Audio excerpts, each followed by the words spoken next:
Hello, welcome to the Ant-Man channel, you guys. It is Saturday the 30th of May, 2015. Shabbat Shalom to all my brothers out there.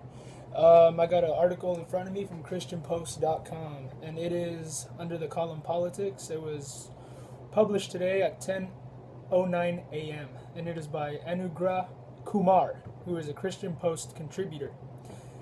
Ben Carson among top 5 Republican contenders tied for lead, new poll says. Aha, I told you. This is the guy that I'm going for, too, by the way. This guy's an outstanding person, man.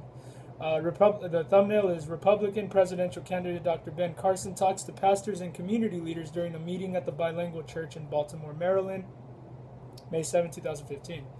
Bilingual congregation, huh? It's interesting. Where do they speak Spanglish? No. Anyways, no clear front runner has emerged.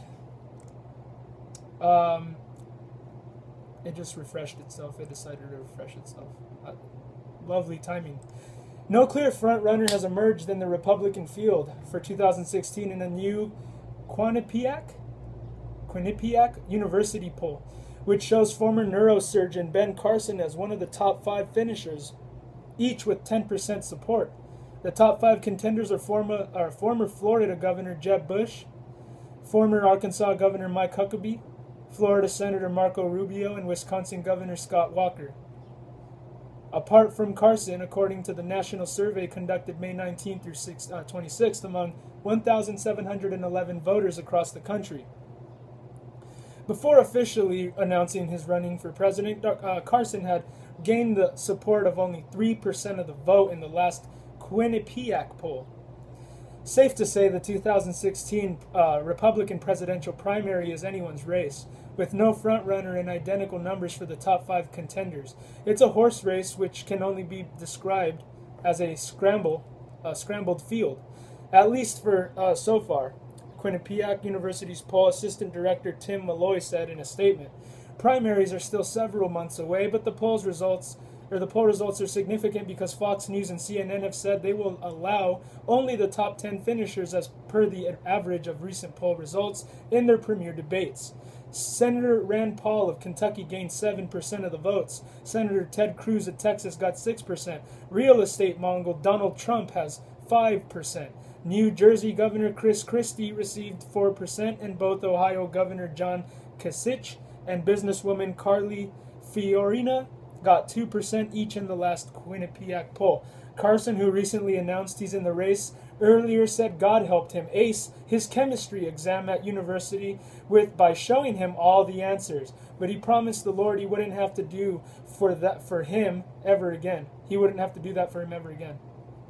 So he promised the Lord he wouldn't have to do that for him ever again. I guess Carson feels like he's good on his own. Well, I don't know. I don't know if that's what he means, but Dr. Carson's a godly person, and he doesn't really have any apology or anything to be ashamed about, it seems like. And that's the kind of guy I want leading my country.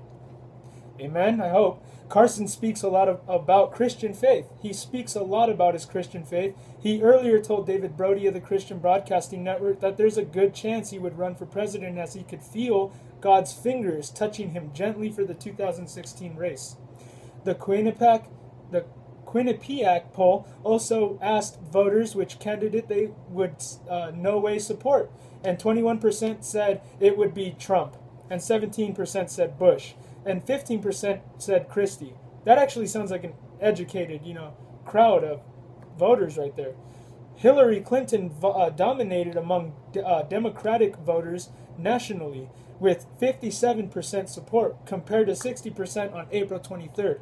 The poll said U.S. Senator Bernie Sanders of Vermont had 15% with Vice President Joseph Biden at 9%. Clinton and Biden were on the top of the no-way list with 9% each. The poll had an overall margin of error of plus or minus 2.4 percentage points. Well, anyway, somebody from the Democrat side of, politics has just joined the race with Hillary Clinton competing side by side with her. The name slips my mind as to, because I don't really know who the guy is, but another Democrat has now joined the race and has given Hillary Clinton more competition. I don't think that Hillary Clinton's even tough competition. I think that that's a no-brainer, that you honestly don't want the Clinton family or the Bush family in the White House anymore. If you what did Bush? Bush even said it. Fool me once, shame on you. A fool can't be fooled again. But the real saying is, fool me once, shame on you.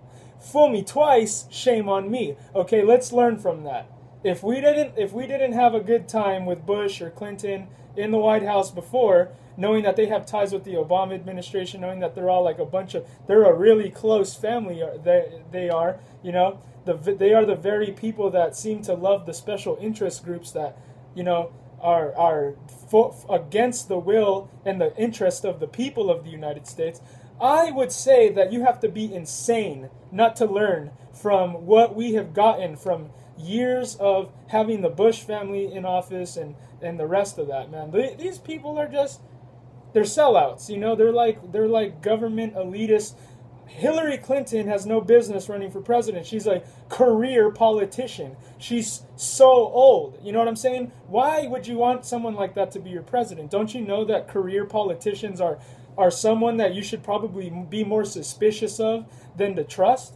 You know what I mean? I don't know, man, but as long as you're getting your news from the mainstream media, you have nothing to fear. Just trust the government and be quiet, sheeple. All right. If you guys like my channel, if you've never been here before, subscribe. God bless.